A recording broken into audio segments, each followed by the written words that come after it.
Hi, I'm Jim Friedlich with the Lenfest Institute for Journalism. We're here at our annual conference, Reimagining Philadelphia Journalism. We have over 200 people here and online.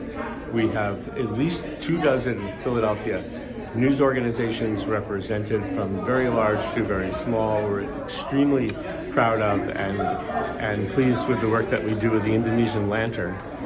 We have a number of organizations that work with the diaspora of various Philadelphia immigrant groups or groups from around the world and serve their needs, specifically Southeast Asia in the case of the Indonesian Lantern, the African diaspora in the case of Fun Times, Aldea, which covers the Latinx community throughout the region.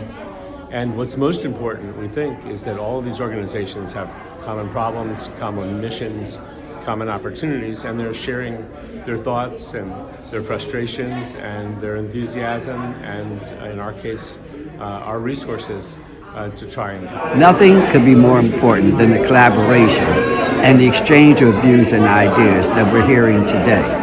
So I do believe it is worthwhile, it is something that is important, and I'm very pleased that Lenfest took on this initiative to create for the rest of us who are in the business and those who may not be in the business to understand what is the future for journalism in this country, and what is the future for this country that journalists will absolutely have to talk about that becomes important and sustainable for the American people.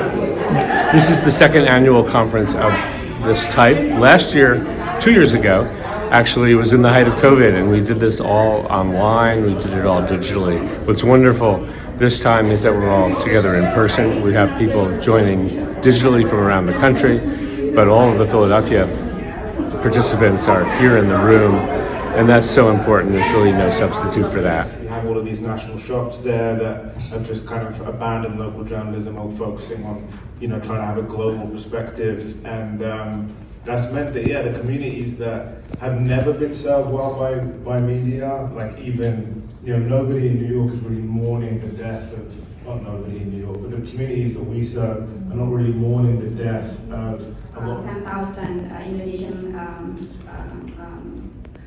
immigrants, and most of them are undocumented, and we want to know their stories, but they are afraid of telling us sometimes.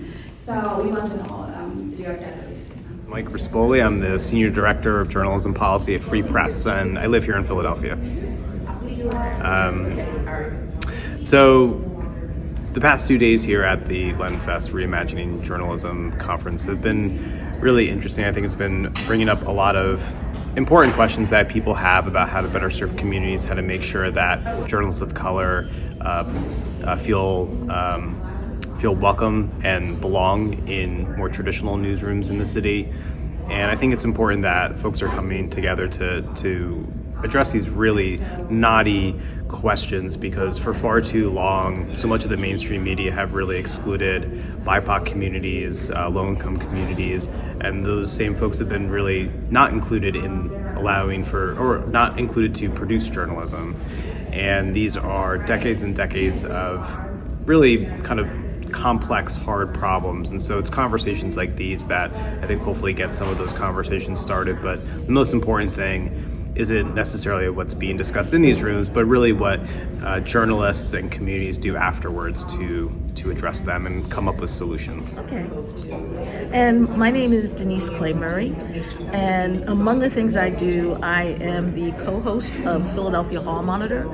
It's a program on community access television and radio here in Philadelphia that focuses on what's going on in City Hall. This has been a great set of workshops here, because you get to meet people who are doing similar work that you might want to collaborate with. You get to talk to people who can actually fund that work for you if you're ready to get that particular party started. And most importantly, it's a chance for you to see that you're not. Publisher of Philadelphia Gay News. We're a legacy publication here in Philadelphia. We've been historically discriminated since we began in 1976 when we went into business. How far was discrimination?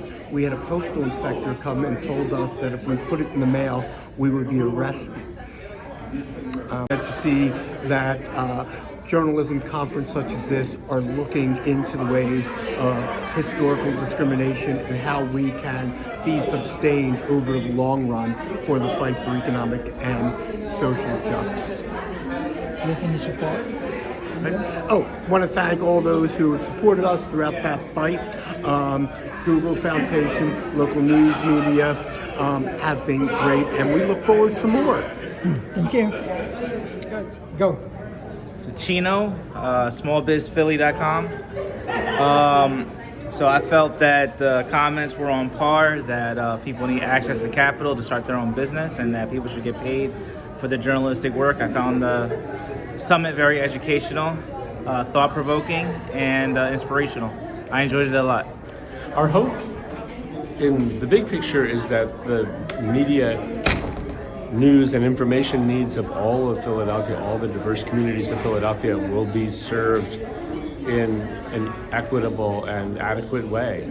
Too often, media focuses on one market, a lucrative market, a high-end market, often a white and center city market, at the exclusion of other communities. We don't think that's fair. We don't think it's good business. We don't think it's sustainable. So our mission is to try to serve all communities with the best possible news media to help them thrive. The goal of the conference is to aid in that process. It's a long process. It's a challenging process. We may never get there fully, but the idea is to bring everyone together and try to share our knowledge, share our resources, and hopefully share success. The campus had been roped off for all of us to go in. Then here walks in this film crew, and they break out their cameras. It's quite remarkable to see such a large number of people whose lives and activities had been so profoundly affected by the generosity of one individual. Jerry Lenfest is a great businessman. He was a pioneer in the cable industry and telecommunications, and Jerry has said that his wealth should be used for human benefit. Columbia's had a wonderful, absolutely distinguished history. We get great students because we have great faculty. We can't keep great faculty unless we compensate them well and support them well. We had problems. I was trying to retain a few faculty who were getting very, very generous offers from other institutions. Jerry Lenfest had a great idea, and it's very simple to show the faculty that they care. $25,000. $25,000 a year for 3 years. The Lenfest Award helped me go to Paris on a sabbatical and do research, and then bring all of that into the classroom. I was able to travel to museum collections in Europe and the Middle East. It gave me additional resources for childcare and allowed me the time that I needed to do my research. Definitely breeds a connection where you feel, this place values me, why would I go anywhere else? When I call somebody on the faculty, it's not always good news. Usually when the vice president calls you and you are the chair of the department, there's something fishy going on. I think my first assumption was he was probably asking me to serve on some committee. They were completely unable to reach me because I never answer my phone. One of the great pleasures of making these calls is to hear somebody react. I do believe I shrieked into his ear on the phone. I feel, for a moment, like I'm a quiz show host. I say, look, you won the award. Nick said, well, Akili, this time I have good news for you. Oftentimes, the faculty who pick up the phone either drop the phone. I had no idea that I was even up for this award. Each year, there are award dinners. I had the pleasure of sitting next to Jerry at the awards dinner, and he said to me, when he was a young man, he was so influenced by his teachers that he wanted to give back. Jerry has recognized that teaching is important because the way in which faculty truly influence the future is through the students they teach. Teaching is learning in many ways. Aristotle said that philosophy begins with a sense of wonder, and I think that is exactly what teaching is about. It was one of the happiest days I've had here at Columbia. I mean, I come from far away. I said goodbye to my parents, to my brother, and my friends to come here. So it's natural that you react by saying, well, you know, it was worth it. We get there and there's already a bunch of people waiting. There's this huge camera crew, which was a little bit intimidating at first. Could everyone just move down a step, please? I sort of ended up, because I'm tall, somewhere in the back. The beautiful, shorter ladies just come down to the front for me. Several of us were told to stand in the front, and that's how I ended up there. I was standing to the left of the statue, and Amanda was right behind me, standing on boxes to make her look ever so tall. I'm only 5'2", and I'm at the very, very top on the right-hand side. I look really, really tall. Great. Could everyone just look this way, please, while I check the light? Thank you. Jerry Lenfest has been one of the most important supporters of the Earth Institute. He understood the need to have clean energy for everybody. Jerry has always been there to say, yes, Columbia should be advising villages halfway around the world on how to end poverty. Yes, this is something important for Columbia University. He really believes in making solutions, but instead of just talking about those problems, let's put the best minds in one spot and solve it. Jerry's been incredibly generous to Columbia Law School. We didn't have enough student housing, so Jerry gave the law school a building called Lenfest Hall, which is a magnificent space. My professorship would not have existed without Jerry's contribution. Had I not come here, we probably wouldn't be teaching climate change law. Jerry has a very wise vision about legal education, that it's essential to expand the horizons of our students and to broaden the curriculum because the world is more complicated than ever before. The concept of a match is part of Jerry's basic character that everybody should give. He said, look, I know the price of a chair for a professor at Columbia is $3 million. I'm going to give you $37.5 million. So all you have to do is get 25 donors to donate the other half, and they can have a chair in their name. My chair is one of 2 endowed chairs in Asian American Studies in the United States.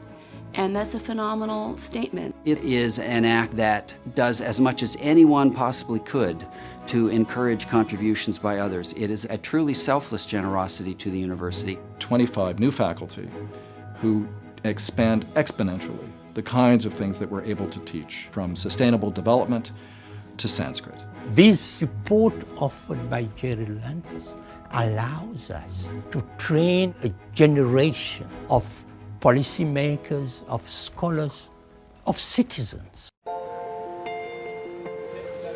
The Lenfest effect is an effect that goes to every part of the institution. There's a multiplier. Generations of students. It's an umbrella, trickle down. Generations of faculty. There seems to be a Lenfest presence almost everywhere. Every part of the university has been affected by Jerry. What Jerry has enabled, empowered, and helped to get started reaches around the world. I kept saying, you know, I'd like to call this the Lenfest Award. And Jerry said no. He said, this is about these teachers. This is about teaching. This is about the students. It's not about me. He said, whatever you do, don't use my name. I think it's a testimony to how modest a man Jerry is. He does his work quietly. Very few people know about it, but an enormous number of people benefit. The same thing with the chairs. 25 chairs, all of them named after people who gave the other half. Just come down a little bit. He's somebody who genuinely cares about his community and feels that he can use his success to really help those around him. He made an enormous amount of money, and he wants to give it all away.